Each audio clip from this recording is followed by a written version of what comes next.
इतिहास में कुछ कहानियां ना हमेशा एक शानदार जानवर से जुड़ी होती हैं।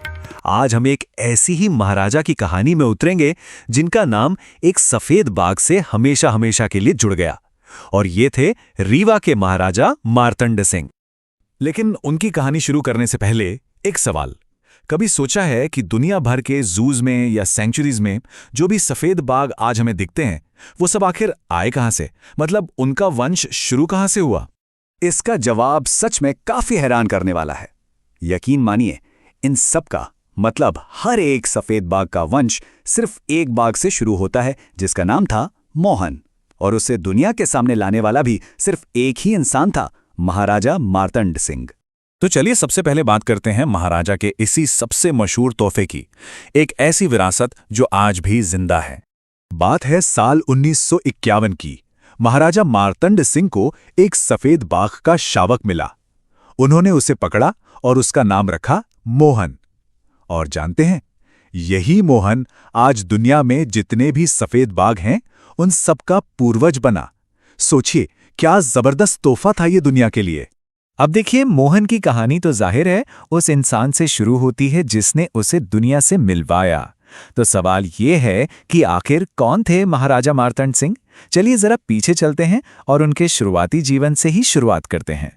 तो उनका जन्म हुआ था 15 मार्च 1923 को गोविंदगढ़ किले में, और बचपन से ही ना उनका वास्ता दुनिया से रहा। सोचिए, सिर्फ 4 साल की उम्र में वो अपने पिता महाराजा गुलाब सिंह के साथ यूरोप घुमाए थे। फिर 1943 में उनकी शादी हुई राजकुमारी प्रवीण कुमारी से, और इसके महज 3 साल बाद 1946 में कुछ ऐसे हालात बने कि उन्हें रीवा का सिंहासन संभालना पड़ा। जब उनका नामकरण समारोह हुआ ना, तो वहां कवियों ने उनके जन्म को एक महान सूर्य के उदय जैसा बताया। उनका नाम ही रखा गया मार्तंड, जिसका मतलब होता है सूरज। तो आप समझ सकते हैं कि उनके जन्म से ही कितनी बड़ी बड़ी उम्मीदें जुड़ी हुई थीं। और उनकी पढ़ाई लिखाई भी बहुत ही जबरदस्त थी। मतलब प्राइवेट ट्यूटर से लेके देश के सबसे बड़े सबसे नामी संस्थानों में उन्होंने पढ़ाई की, एडमिनिस्ट्रेशन की प्रैक्टिकल ट्रेनिंग भी ली, कई भाषाएं बोल लेते थे।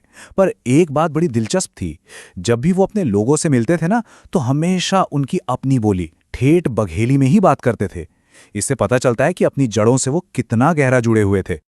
उनकी विरासत का एक जीता जागता सबूत आज भी मौजूद है। उनके लिए 1925 में एक युवराज भवन बनाया गया था। आज वो रीवा का सैनिक स्कूल है। तो एक तरह से देखें तो शिक्षा के लिए उनका जो जुनून था वो आज भी उस इमारत में जिंदा है।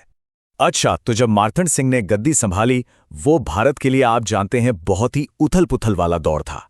तो चलिए देखते हैं कि इस मुश्किल चुनौती का सामना उन्होंने कैसे किया। देखिए, गद्दी पर बैठते ही उन्होंने 3 बड़े ऐलान किए जो कमाल के थे। पहला, उन्होंने कहा कि अब से शासन में जनता भी शामिल होगी। दूसरा, कि उनके पर्सनल खर्चे वो स्टेट के खजाने से बिल्कुल अलग रहेंगे। और तीसरा, रीवा राज्य का अपना एक संविधान बनेगा जिसके लिए एक कमेटी बनाई जाएगी। अब सोचिए, उस जमाने के हिसाब से ये कितनी मॉडर्न और आगे की सोच थी। और ये सिर्फ कोई खोखला वादा नहीं था, बिल्कुल नहीं। उन्होंने फौरन 25 सितंबर 1946 को जाने माने कानून के जानकार सर हरि सिंह गौड़ को चेयरमैन बनाकर एक संविधान कमेटी बना भी दी। और इस कमेटी में उस इलाके के कई बड़े बड़े नेता शामिल थे। मतलब ये पूरा काम बहुत ही सीरियसली लिया जा रहा था।